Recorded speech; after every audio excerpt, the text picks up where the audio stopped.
Man, I agree, and I'm really looking forward to that fight. Let's go ahead and talk about something else here. We got another big fight that's getting ready to come up.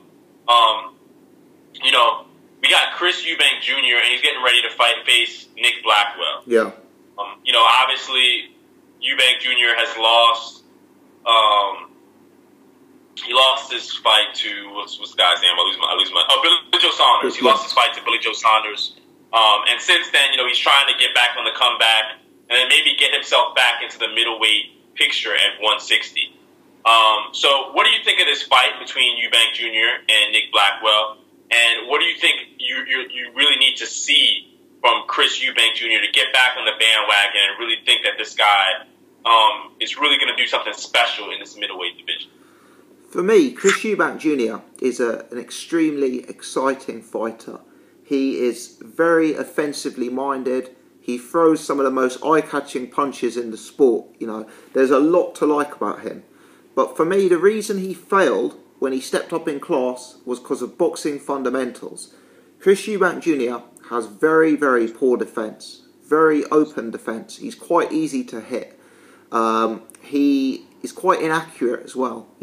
He's not a guy who necessarily jabs his way in and tries to pick his spots. This is a guy who throws wild, looping, inaccurate power punches. And for me, one of the real problems for Chris Eubank Jr. is that he is only effective if he can set his feet and if he can stand in front of an opponent and unload. Movement is going to be the kryptonite for Chris Eubank Jr. Because if he's got a moving opponent, he can't set himself and launch into these power punches. And he's got to focus more on his jab, which is a weakness of his. He's got to focus more on his accuracy, which again is a weakness of his. And moving fighters can catch him defensively. Now, Nick Blackwell, he's a good fighter, but he's not someone I see as having the potential to be world level. Nick Blackwell for me is Commonwealth level, maybe European level on a good day. He's very tough. Again, he's an extremely fit fighter.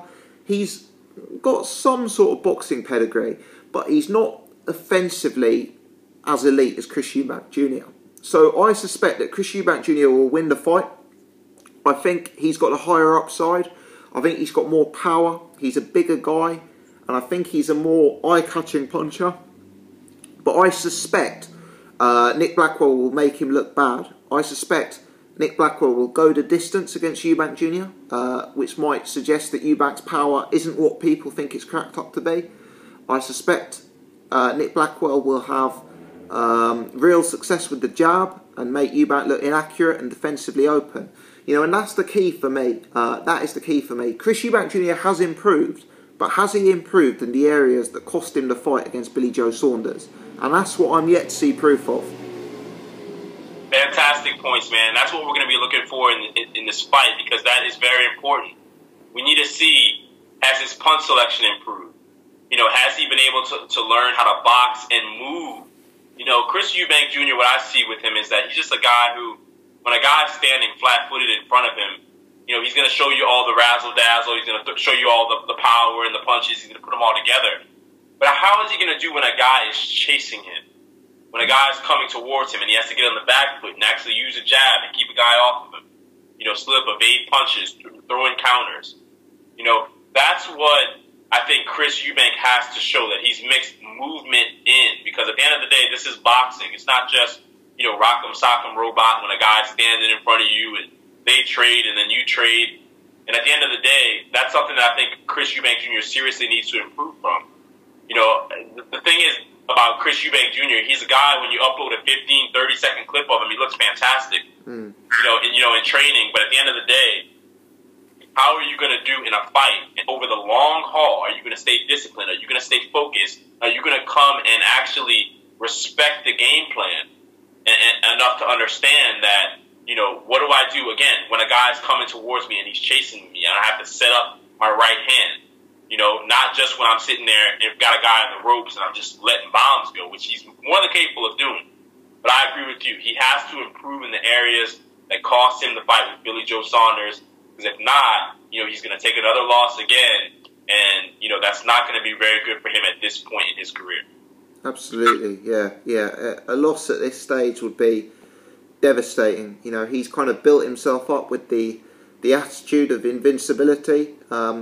People have kind of given him the loss to Billy Joe Saunders. They've kind of forgiven him for that.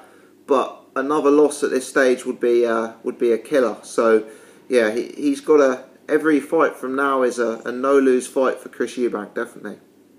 I agree. Now, assuming that the rematch between Saunders and Eubank Jr. is on the horizon, who do you give the edge to in that matchup? Do you think anything has changed, or do you really need to see how this fight goes before you make that kind of a decision? No, I'd be extremely confident in picking the winner of that fight, and that would be Billy Joe Saunders, and I would pick him quite a lot easier than last time round, actually. Billy Joe Saunders, for me, turned up to that fight in very poor physical condition. He really gassed towards the end of that fight. Now, Billy Joe Saunders has raised his game to new heights. He beat Andy Lee, and he beat Andy Lee very, very well, winning a world title. I've looked at what Chris Eubank Jr. has done since, and I haven't been impressed.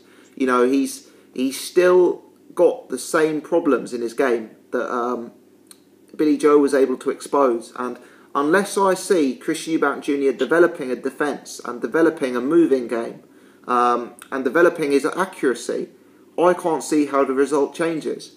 I think Saunders turns up to the fight fitter, better conditioned, with the confidence of having a world title behind him. I think he finds the same gaps he did last time. I mean, let's be honest, he was absolutely boxing Eubank's ears off in that fight. I had him 5 rounds to 0 up, and then he just gassed and ran out of stamina. I don't see that happening again at all. If the two meet, I think Saunders wins it a lot more comfortably, actually. I agree with you, man. I think Billy Saunders is actually pretty underrated when it comes to his skill. Yeah. I just think between the two fighters, again, we're just talking about versatility here.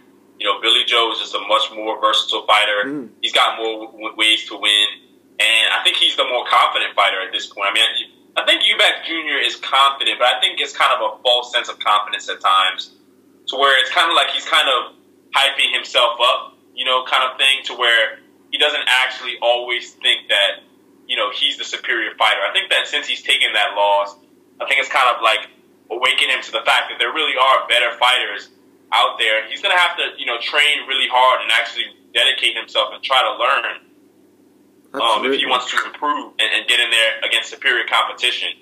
Let's talk about a guy who people really want to see both of these guys fight. There's a middleweight monster by the name of Gennady Golovkin. Do you see either one of these guys giving Golovkin any problems? And do you think either one of them will fight Golovkin in the near future? Firstly, will they fight him? I don't think either guy will fight him. And the reason they won't fight him is because this fight, Saunders-Eubank, is actually a bigger money fight for both men than fighting Golovkin. The interest of that fight in the UK is so big that is the biggest fight out there to both men. So why fight a killer like Golovkin if you could fight each other for more reward? As for whether they give him trouble, Chris Eubank Jr. is on, I don't know what planet he's on, calling out Golovkin. Golovkin, Chris Eubank Jr. does not know how to block a jab. How is he going to deal with Golovkin in that sense? Billy Joe Saunders, it's a weird one. I'm conflicted because I'm a huge Billy Joe Saunders fan. I actually think Billy Joe Saunders has a style that could cause Golovkin real issues. However, Billy Joe Saunders has made so many comments to the media that he doesn't fancy the fight, and I don't believe Billy Joe Saunders necessarily thinks he can win that fight at this stage. Right. I really don't, and I'm not. I rate Billy Joe Saunders. I do think he could cause Golovkin problems, but I can't pick a man to beat Golovkin if the man doesn't think he can beat Golovkin. It's a mental game as well as a physical game, isn't it? Absolutely. I agree with you, and I agree with you that I actually think Billy Joe Saunders will probably give Golovkin a little bit more trouble than Canelo will. Absolutely, yeah. A professional career, and he's been in with big punchers, like Andy Lee and Chris Eubank Jr. But not only has he got an excellent chin, he's also quite hard to hit. He's got world-class reflexes, world-class head movement and upper body movement. he's a southpaw, so it's harder to judge the angles. He is not an easy guy to hit. He's slick as anything, and I think he could cause Golovkin issues. But clearly he's I've got more confidence in him than he does. Obviously, man. Obviously, I mean, a lot of guys are not lining up to fight Golovkin. That's for sure. Yeah. But maybe Golovkin gets that fight with Canelo Alvarez, and then from that point on, if he could manage to win and get that big name on his resume, get his name bigger, maybe it becomes a more enticing fight, and hopefully those guys are willing to fight Golovkin.